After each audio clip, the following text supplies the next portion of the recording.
psikologis, sosial budaya, historis, dan yuridis tentang perlunya pembelajaran agama Islam atau PAI di perguruan tinggi. Yang pertama, sumber psikologis.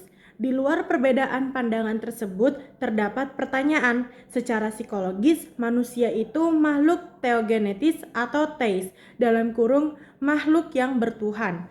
Nah, ataukah ateis atau makhluk yang tidak bertuhan?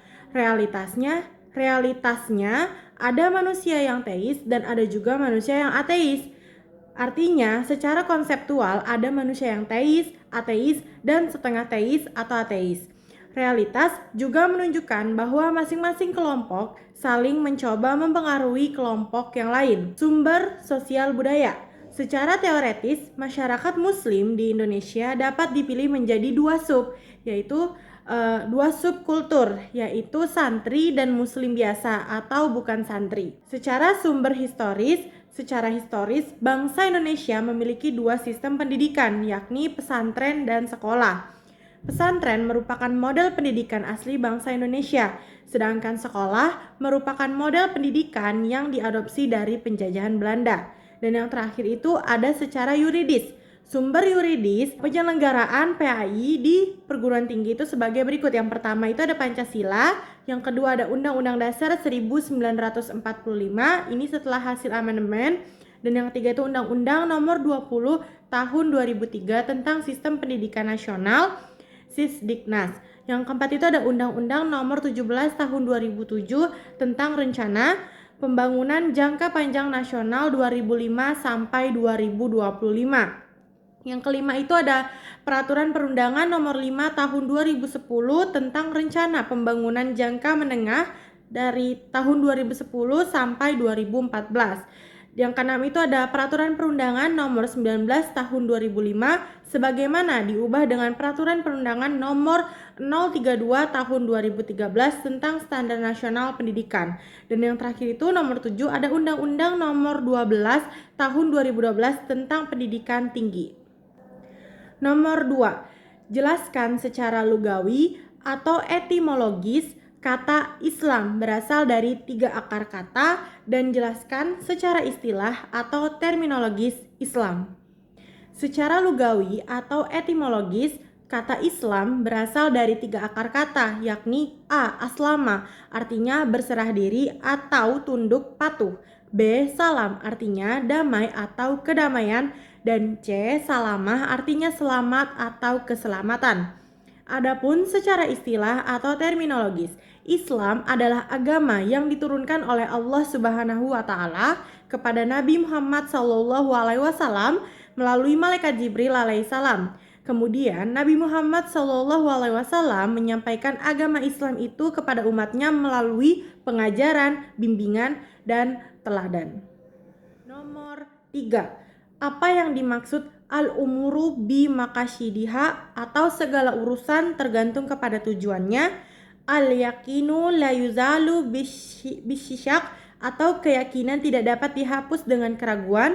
Al-masyaqqatu tajlibu taysir atau kesukaran itu menarik kemudahan. Ad-dararu yuzalu atau kemudaran itu harus dilenyapkan atau dihilangkan. Al-adatu muhakkamah atau adat kebiasaan itu ditetapkan sebagai hukum. Pertama, al-umuru bi maqasidiha, yaitu kaidah ini menghendaki agar kita beramal didasari oleh niat karena Allah atau lillahi ta'ala, yakni niat untuk mendekatkan diri kepada Allah dan untuk Allah semata, bukan karena pamrih.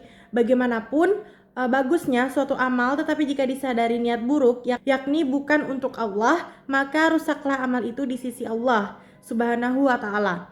Al-yakinu la yuzalu bisyak itu keyakinan tidak dapat dihapus dengan keraguan. Misalkan Anda yakin sudah berwudu, kemudian Anda ragu apakah berkentut atau tidak berkentut.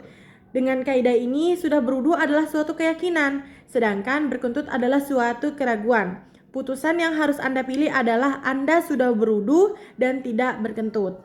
Selanjutnya yang ketiga itu ada al-masyaqqatu tajlibu taysir. Itu dari kaidah inilah muncul rukasa atau kemudahan yang meringankan. Misalnya, mengkasar salat di perjalanan, yaitu salat yang 4 rakaat menjadi 2 rakaat. Sebolehnya duduk dengan lain jenis di kendaraan umum dan lain-lain. Adapun faktor yang membuat sukar adalah berpergian, sakit, terpaksa, lupa, ketidakmampuan, dan kesukaran-kesukaran lainnya. Yang keempat itu ada ad-dararu yuzalu, yaitu kaidah ini sangat berperan dalam muamalah seperti memberantas praktik curang dalam bisnis. Terus tuh jinayah, hukum yang membuat jera para koruptor, perusuh, dan pelaku pencabulan. Dan itu ada munakaat, yaitu seperti bercerai karena usaha damai suami istri walau dibantu juru damai tetap menemui jalan buntu. Nah, dari kaidah ini lahir sub-sub kaidah antara lain darul mafasid mukaddamun ala jalbil masyali, atau menolak kerusakan harus didahulukan daripada menarik kemaslahatan. Misalnya, lebih mengutamakan membayar honorarium guru mengaji di masjid-masjid secara wajar dengan mempertimbangkan upah minimum. Untuk menghilangkan kemiskinan guru mengaji harus didahulukan daripada memperindah bangunan masjid, seperti untuk syiar kemegahan tempat ibadah Islam. Yang kelima, yang terakhir itu ada al-adatu muhakamah, yaitu adat kebiasaan itu ditetapkan sebagai hukum. Misal, ketika kita sebagai tamu disuguhi makanan, maka kita boleh memakan tanpa menunggu dipersilahkan oleh tuan rumah, atau karena adat istiadat sudah menetapkan demikian. Nomor 4. Jelaskan menurut Gunawan tentang spiritual itu apa. Adapun Ginanjar tahun 2004 dari halaman 107 sampai 109 berpendapat spiritualitas merupakan energi dalam diri yang menimbulkan rasa kedamaian dan kebahagiaan tidak terperi yang senantiasa dirindukan kehadirannya. Selanjutnya, nomor 5, apa yang ditawarkan oleh Said Hussein Nas, terapi spiritual untuk mengatasi problematika manusia? Jadi jawabannya, sejalan dengan itu, Said Hussein Nas juga menawarkan terapi spiritual untuk mengatasi problematika manusia modern. Ia menghimbau manusia modern untuk mendalami dan menjalankan praktik tasawuf, sebab tasawuflah yang dapat memberikan jawaban-jawaban terhadap kebutuhan spiritual mereka. Nomor 6. Apa yang dimaksud dengan akhlak menurut Imam Al-Ghazali?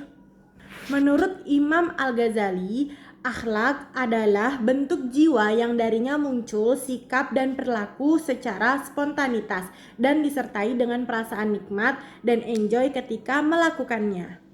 Nomor 7. Dalam kitab Mizanul Amal, Al-Ghazali menyebut bahwa as-sa'adah atau bahagia terbagi dua. Jelaskan. Dalam kitab Mizanul Amal, Al-Ghazali menyebut bahwa as-sa'adah atau bahagia itu terbagi dua, yaitu yang pertama bahagia secara hakiki dan kedua itu bahagia secara majasi. Nah, bahagia hakiki adalah kebahagiaan ukhrawi, sedangkan kebahagiaan majasi adalah kebahagiaan duniawi. Kebahagiaan ukhrawi akan diperoleh dengan modal iman, ilmu, dan amal. Adapun kebahagiaan duniawi bisa didapat oleh orang yang beriman dan bisa didapat oleh orang yang tidak beriman. Nomor 8. Menurut Ibnu Arabi ada dua tingkatan manusia dalam mengimani Tuhan. Jelaskan. Syekh Ibnu Arabi abad ke-14 ia menyebutkan ada dua jenis manusia, yakni yang pertama insal kamil dan monster setengah manusia. Jadi kata Ibnu Arabi, jika kita tidak menginsan kamil, maka 106 manusia menjadi monster setengah manusia. Insan kamil adalah manusia yang telah menanggalkan kemonsterannya.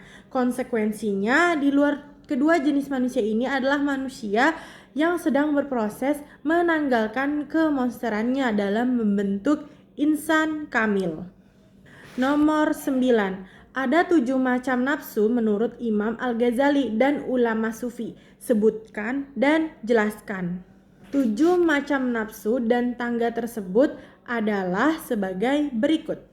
A. Nafsu amarah dengan ciri-cirinya yaitu sombong dan iri dengki. Yang B ada nafsu lawamah dengan ciri-cirinya itu enggan, cuek, atau suka. Nah, selanjutnya itu yang C nafsu mulhimah dengan ciri-cirinya itu suka sedekah dan sederhana. Yang ke D itu ada nafsu mutmainnah dengan ciri-cirinya yaitu suka beribadah. Yang ke itu ada nafsu radiah dengan ciri-cirinya itu adalah pribadi yang mulia, zuhud, ikhlas. Yang F itu ada nafsu mardiah dengan ciri-cirinya itu bagusnya budi pekertinya ia. Dan yang terakhir itu nafsu kamilah dengan ciri-cirinya itu dianugerahi atau ilmul yakin dan ainul yakin. Yang terakhir, nomor 10. Apa yang dimaksud dengan paradigma Al-Quran dan sebutkan tujuan Al-Quran diturunkannya menurut Syekh Yusuf Qaradawi. Nah, tujuan Al-Quran diturunkannya itu apa? Menurut Yusuf Al-Qaradawi menjelaskan bahwa tujuan diturunkan Al-Quran paling tidak ada 7 macam, yaitu 1. Meluruskan akidah manusia, 2. Meneguhkan kemuliaan manusia dan hak asasi manusia, ketiga, mengarahkan manusia untuk beribadah secara baik dan benar kepada Allah Subhanahu wa Ta'ala.